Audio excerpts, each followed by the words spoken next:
Welcome back everyone to the Audacious Money Witch channel where we talk about the magic behind the stock market. China just dropped a crazy AI model DeepSeek R1. This could be a total game changer for AI. I'll break down why, how it impacts big players like Nvidia, Microsoft, and Google, and how it could change our lives real soon. DeepSeek blew everyone away. It's super efficient and shows that cloud providers are still crucial for AI. This means AI spending won't slow down anytime soon. DeepSeek is a total breakthrough. It's just as good as OpenAI's GPT-4, but it costs next to nothing to train.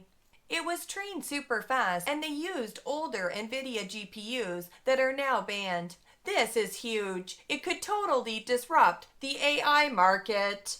By the way, I think those sanctions have backfired in a big way and have only made China more clever and resourceful than if they had access to Nvidia's best chips in the first place. Either way, what made DeepSeek so compelling isn't just its performance, it's that a small Chinese company with less than 200 employees could spend less than $6 million to achieve it. With that comes some pretty tough questions, like, why is America spending $500 billion on Project Stargate? Is Nvidia worth $3 trillion? Almost 10% of the US economy? What happens when everyone has access to the most powerful AI for free? Why do I just load up Nvidia on this dip? This is going to get wild. To answer these questions, we need to understand how DeepSeek achieved these results in the first place.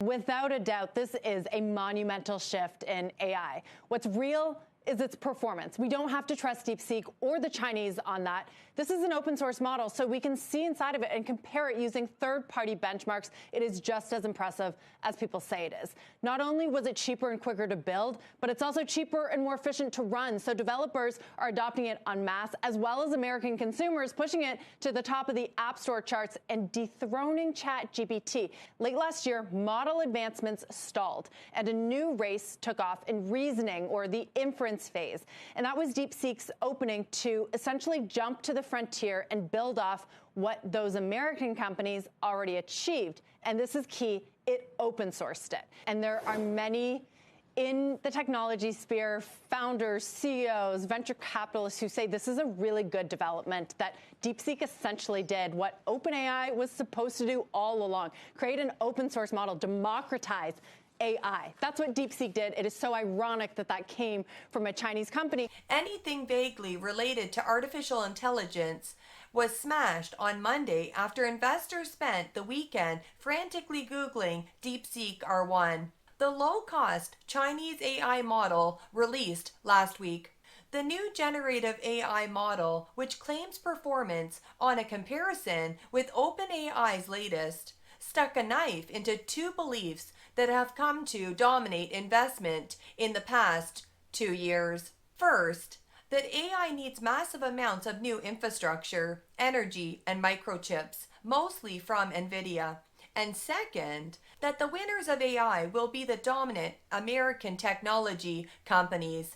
Monday's AI crash hit the picks and shovels companies hard, not the AI developers themselves. Nvidia tanked 17%, losing a fortune. Nuclear power and data center stocks also plummeted 20 to 30%. Basically, AI is still finding its feet, and everyone is panicking. The biggest breakthrough is what DeepSeek calls multi-head latent attention. DeepSeek's MLA is a big deal. They basically compress data to save memory, finding the perfect balance between space and quality. They trained it for pennies, super fast, and even used older GPUs. This could totally disrupt the AI game for two separate reasons.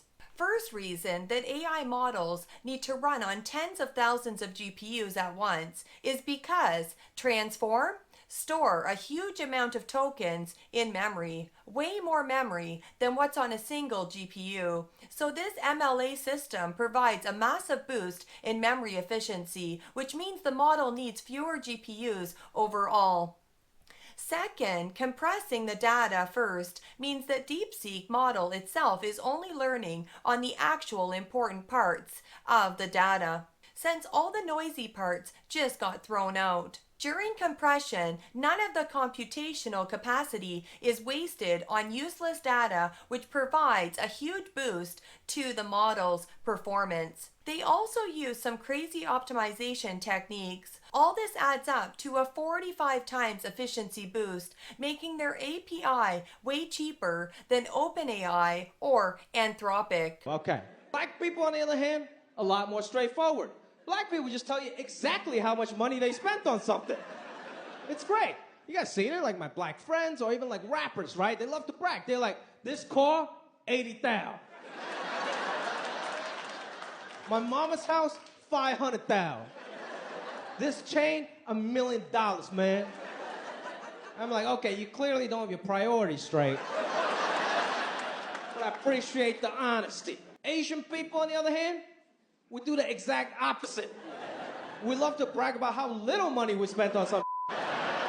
Because the art is in the savings. You never pay full price. Like my mom, her catchphrase is, guess how much? She'll be like, Jimmy, guess how much? Guess how much?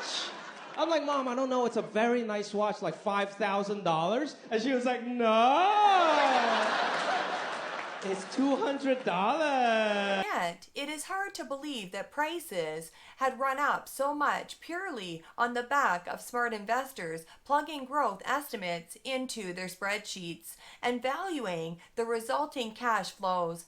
A lot of what's been going on is similar to when investors discovered the internet. They have grasped that AI is a big deal, but can't yet see exactly how or when it will make money. In a sentiment-driven market, it is even harder to work out what happens next. I thought the market was overly frothy in mid-December because prices seem too far detached from reality. The trouble is that sentiment is hard to predict. Investors can always become even more excited about something, but sentiment becomes more vulnerable to a setback the more enthusiastic investors are. DeepSeek may be just that setback. What about the AI companies? What are the prospects for Microsoft-backed OpenAI, Alphabet, Amazon-backed Anthropic, Elon Musk's xAI, and all the others to make money when faced with the lower cost competitor? DeepSeek is, after all, available to download and tweak for free. But they just lost one of the biggest barriers to entry. If a new AI model can be produced for just a few $1,000,000 by the tech arm of a Chinese hedge fund, maybe others can do the same. DeepSeek's success may encourage companies to invest more in achieving efficiency gains by optimizing how AI software interacts with the hardware. This is why my Cloudflare stock was up 10% on Tuesday, refreshing 52 week highs. More competitions means big tech won't be raking in the cash like they used to. Investors expect them to make a killing, but nobody knows how AI will actually make money. Plus, it's hard to explain why they are dropping billions on data centers if they are not going to make banks. Is this just another bump in the road? As the dot-com bubble was building in 1999 to 2000, there were large price corrections, but they merely attracted people who had missed out to come in and buy what they thought were bargains. On January 4th, 2000, the NASDAQ 100 index tumbled 6.5%, double Monday's fall. Yet the tech bubble itself didn't burst until March. Even then, the S&P 500 almost completely recovered by September, when a brutal sell-off began. What will the economic impact be? Even quite significant market corrections typically have little to no effect on growth. This time, though, a change of market signal might be underway that would affect on-the-ground activity, not just Wall Street. Investors were hyping up data centers and power plants, but Monday's crash might make them rethink things. This could mean less investments in these projects. 10-year Treasury yield also dropped, which means investors are getting scared. Did Monday's crash wake everyone up? The S&P 500 is basically just the Magnificent Seven these days. These mega cap stocks are so huge, it's like the whole market depends on them. When they crashed, the rest of the market barely flinched. Time to rethink your investment strategy. Maybe diversify a bit more. This is why recently I have added Pepsi, Northrop Grumman, and Lockheed Martin into my portfolio. Those are nice dividend defensive stocks. They were all up on Monday. For your information, diversification is kinda useless when the big companies are running the show. But it's a lifesaver when everyone's hyped about something and prices go wild. Like with AI, everyone was overhyped.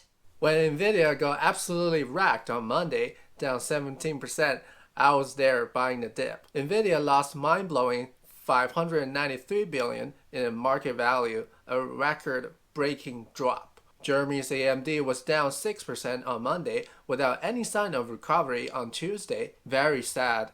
This is a free money coming our way. Take advantage. Nvidia is saying DeepSeek is a sick example of test time scaling. It proves that new AI models can use existing tech to come up with way better answers. Reasoning is a way of thinking about this. Long thinking is a way to think about this. Instead of a direct inference or one-shot answer, you might reason about it. You might break down the problem into multiple steps. You might generate multiple ideas and evaluate. Your AI system would evaluate which one of the ideas that you generated was the best one. And so now test time scaling has proven to be incredibly effective. By thinking things through more. Plus, it's all good because it follows export control rules. DeepSeek's breakthrough made people wonder if AI spending is going to slow down.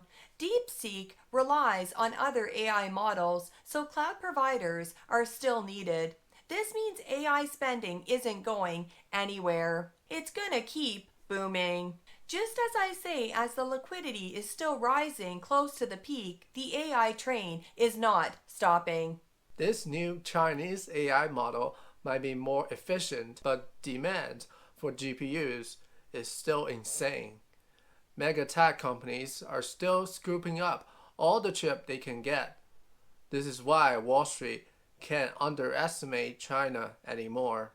This explains why Michael Burry was betting big on China, and he still is. We kept our fair value for Nvidia at $130, ASML at $880. They're still solid bets. That's why I loaded up both Nvidia and ASML shares on Monday. I will buy more Nvidia if it goes back down again to 115, then to 103, then 96. No one knows if we are heading down, so I will just wait. China will always find a sneaky way to make things cheaper, whether it's clothes, TVs, EVs, or AI models. It's a deflationary blessing to the world.